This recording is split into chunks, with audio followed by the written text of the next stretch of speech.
እዋናዊ መግለጺ ውድብ ናጽነት ትግራይ ናጽነት ውድብ ናጽነት ትግራይ ናጽነት ድሕሪ ስምምዕ ሰላም ፕሪቶሪያ ትግራይ መንግስትነታ ስለዝተመንጠለት ንኹሉ ትግራዋይ ዝውክል ህዝባዊ ቅቡልነትን ኣምኔታን ዝረክብ ግልጽነት ተሓታትነት ዘስፍን ብሔራዊ ሓድነት ዝዕቅብ ግዝያዊ ቤት ምኽሪ ናይ ምድርዳር ዓቕምን ዘለዎን ሓቋፍ መንግስቲ ግዝያዊ ምሕዳር ንክትከድን ብቆልጥፍ ናብ መረፃ ንክሰጋገርን ዘይሕልል ቃልሲ እናገበረ ከም ዝመፀ ዝፍለጥ እዩ እንተኾነ ግና ማፍያ ጉጅለ ህወሓትን ኣዳኸርቱን ነዚ ብሔራዊ ሓልዮት ዝተመልኦ ቃልሲ ውድብና ነፂጉ መዋፅኦ ኣብ ዘይብሉ ዕንክሊል ዛጥሕለና ከይኣክል ሕዚ እውን ብስስዐት ዕቤትን ድንቁርናን ተወጢሩ ምስቶም ደመኛ ፀለእቲ ህዝቢ ትግራይ ዝኾነ ፀረ ሰላም ሓይልታት ብስም ህዝቢ ትግራይ ርክብ ንገብር ኣለና መሓዙት ፈጢርና ኢና እናበለ መናፍሕ ክነፍሕን ብኣዳኸርቱ ኣቢሉ እውን ከዋዕውዕን ንዕዘብ ኣለና እዚ ሓደገኛ ሓላፍነት ዝጎደሎ ተግባር እዚ ካብ መፈለምቲ ጀሚሩ እናወገዝናዮ ዝመፃና እኳ እንተኾነ ሕዚ እውን ግና እዚ ናይ ፖለቲካን ስትራቴጂን ዕቡራን ዘለዎ ማፍያ ጉጅለን ግዳይ እዚ ስሑት መንገዱ ዝኾኑ ተለኣኽቱን ብዝኾነ መመዘኒን ህዝቢ ትግራይ ከም ዘይውክሉ ዝነፅሕዎ ዘለው ሓደገኛ ተረኸ ተግባራትን እውን ፈፂሙን ህዝቢ ትግራይ ከም ዘይገልጽ ተሓታትነት እውን ከም ዘስዕብ ክፍለጥ ይግባእ ንብል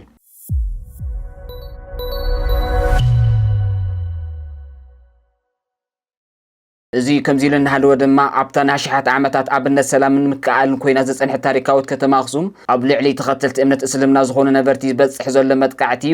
ውድብ ናጽነት ትግራይ ብትሪ ይኹንን ትግራይ ካብ ጥንቲ ጥቅምቲ ጀሚራ ክርስቲያን ሙስሊም ብፍቕርን ብምትሕግጋዝን ዝነብሩላ ምድሪ ከም ምዃና መጠን እዚ ሕዚ ዝረአ ዘሎ ተግባር ንውቁብ ማሕበራዊ መስተጋብርናን ብሄራዊ ክብርናን ዝብክል ተርእዮ እዩ ብምዃኑ ድማ ሕዚ እውን ነዚ ተግባር እዚ ዛተሓውር ዝፍፅሙን ኣካላት ካብ ተሓታትነት ከም ዘያምልጡ ፈሊጦም ካብዚ እኩይ ተግባር ክቆጠቡ ይግባእ ንብል መሰል እምነት ነፍሲ ወከፍ ዜጋ ብዘይምንም ገደብ ክኽበር ብፍላይ ድማ ነበርቲ ከተማ ኣክሱም ነዚ ዘይምርዳእ ብውነ ብምግንዛብ እቲ ንዘመናት ዝፀንሐ ናይ ሓባር ክብርኹም ካብ ናይ ፖለቲካ ሸቃጦ ክትሕልወን ባዕልኹም ቀዳማይ ኣካል እቲ ፍታሕ ክትኾኑ ንፅውዕ በቲ ካሊእ መዳይ ድማ እቲ ማፍያ ስርዓት ኣብ ልዕሊ ኣባላትን ኣመራርሓን ውድብና ናጽነት ትግራይ ክፍፅሞ ዝፀንሐ መቐተልትን መጮይትን ዝሓወሱ ዘስካሕኩሑ ግፍዕታት ሕዚ እውን ብፍላይ ኣብ ዞባታት ሰሜን ምዕራብን ማእኸላይን ኣጠናኺሩ ይቕፅልላ ኣሎ ብትማሊ ዕለት ኣብ ልዕሊ ተጋዳላይ ካሕሱ ኪዳን ዝተባህለ ኣባልና ኣብ ከተማ ኣክሱም ዝተፈጸመ ኢሰብኣዊ ተግባር ድማ መቐፀልታ ናይዚ ኣርሜናዊ ተግባር እዩ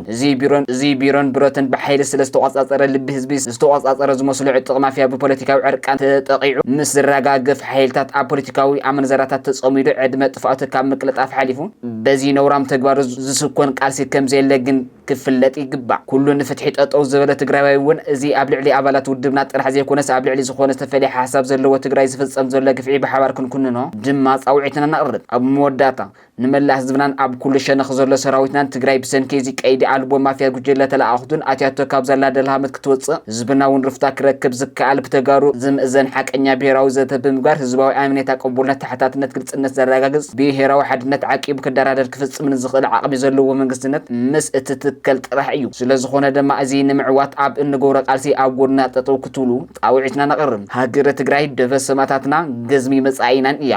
ውድብ ናጽነት ትግራይ ናጽነት